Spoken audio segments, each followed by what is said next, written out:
ચાલો મિત્રો, હવે આપણે ડુંગર ચડી ચડીને જાય છે ગોધમપુર ડુંગરામાં જે નગારિયા બે પાણા આવ્યા છે ને પથ્થર, ત્યાં આપણે જઈશ. ઈ અરે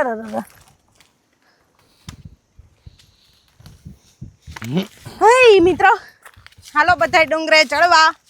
અને આપણે જોવા આવ્યા છે ઈ કે નગારિયા ટીંબામાં કેટલું નુકસાન થયું છે. બે પથ્થર જો કેવા દેખાય છે. હાય હાય હાલો હાલો. ઈ બે પથ્થર નગારિયો પાણો જ કહેવાય છે. નગારા હતા. હા, આ હજારો વર્ષ પહેલા એમ અમારે વડવા એમ કેતા હજારક વર્ષ થઈ ગયા છે એમ. કેટલા? હજારક વર્ષ. અને આ હોનાના હતા. આ નગારા નામે આ પથ્થર ઓળખાય છે. વાં ગાત્રમાનું મંદિર છે. જો દેખાય ઓલી ધારે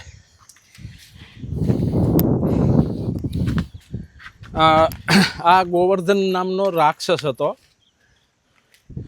એના છાતીના ભાગ ઉપર માં ગાત્રડા આવીને બેઠા છે. આ જે છે ને આ જે રાક્ષસ હતો એનું મસ્તક છે. આ ભાગ, આ ટીંબી, આ જે માતાજી બેઠા છે ને ઈવડો ઈ છાતીનો ભાગ છે. હજી હાથનો એક ભાગ જો વાં છે ટીંબી, ઓલા હાથનો ભાગ વાં છે ટીંબી. આ એનું મસ્તક છે. એ જે તે સમયમાં રાજાશાહી પહેલાં એવા મોટા ખુખાર, જેમ ભૂપત બારવાટીઓ થઈ ગયો ને ઈથી ની મોટા, એમ બહુ મોટા ધુરંધરું એ માતાજીનું મંદિર લૂંટ્યું. ત્યાંથી ઓલે ટીંબેથી આ ટીંબે એટલા સડ્યા. આ હોનાના નગારા હતા. આ બાજુનો ઘાટ તો જોવો તમે. આ હોનાની મઢાઈના નગારા હતા. એ આ પથ્થરું અહીંયા પૂગ્યા ને તો એ બારવટીઓને માતાજીએ આંધ્રા ભીત કરી મૂક્યા. અને જે આ નગારા હતા ને એ પથ્થર બનાવી દીધા છે. નગારાની ડિઝાઇન જોવો મિત્રો. એ ડિઝાઇન કરતા તમે ઉપર વહી જાવ ને તો તમને ખબર પડે. ઉપર પથ્થર મારો એટલે આગળ જો તમારા નગારાને જેવો અવાજ વાગશે. પથ્થર ઉપર તમે ગમે એ પથ્થર લઈને મારો ને એટલે નગારા જેવો અવાજ આવશે. જો આવે ને એમ આ નગારા ટાઈપ જ આ વાગે છે આ પથ્થર. નકર આ પથ્થર કેટલો નકોર છે. આ ફળિયાવાળા સરકારી માણસો આવ્યા હતા, આની ટ્રાય મારી કાકડીમાં, પણ આ પથ્થર તૂટ્યો નહોતો. અને આના એક એક પથ્થરમાં અલગ અલગ આમ તમને નકશી કામ કર્યું હોય ને એવું સરસ એવું ઝીણું ઝીણું કોતર કામે જોવા મળશે. જેમ કે આ વર્ષો પહેલાના પથ્થર છે ને અત્યારે વાહ, ઓલી બાજુ ભોયરું હોતી છે.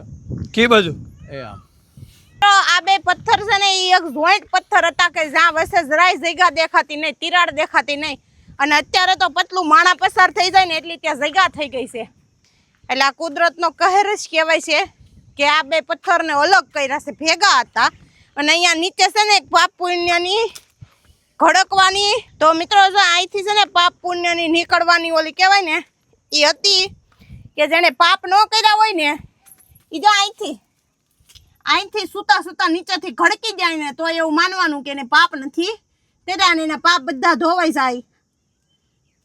એટલે આપણે કાંઈ ટ્રાય મારવી. મિત્રો એવું ભોયરું છે અહીંયા આ ટીંબામાં કે અહીંથી વડવા જે તે સમયે માની લો કે આ વીજળી નહોતી આપણે, અને આ ઇલેક્ટ્રિક ઓલે બેટરીઓ નહોતી, હાથ બેટરીઓ ઓલી ડટાવાળીઓ એ તઈ નહોતું એમ, મીણબત્તીઓ.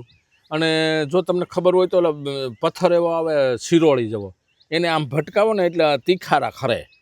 એવા પથ્થરો ને એવી મીણબત્તીઓ લઈને અહીંથી અમારા વડવા અહીંથી આ ભોયરામાંથી ઘરીને ગયા હતા 3-4 ભાભલા. એ એક રાતને એક દી આવેલા ને પછી ત્યાં અંદર માલુકે એવી મોટી એક ગુફા આવી. ત્યાં 3-4 સંત એવા હતા. અને ત્યાં બધું જે કાંઈ હતું ને એ અંદર માલુકે નકરું હોણું જ ભર્યું હતું. એ ત્યાંથી ઘડીક બેસી અને પાછા રિટર્ન થઈ ગયા એક દિન એક રાત હાલીને. એની આમ જવા સારું કીધું કે ભાઈ અહીંથી તો આ ઠેઠ ગિરનારની માલુકે છે, ગરુદત્તાત્રી ઉપલા ગરુદત્તાત્રી છે, ત્યાં આ ભોયરું જાય છે. એટલે અહીંથી આ જમીનની માલુકે આવું એટલું ભોયરું હોતી છે. બોલો, આ જૂનો ઇતિહાસ એમ. અને હવે તો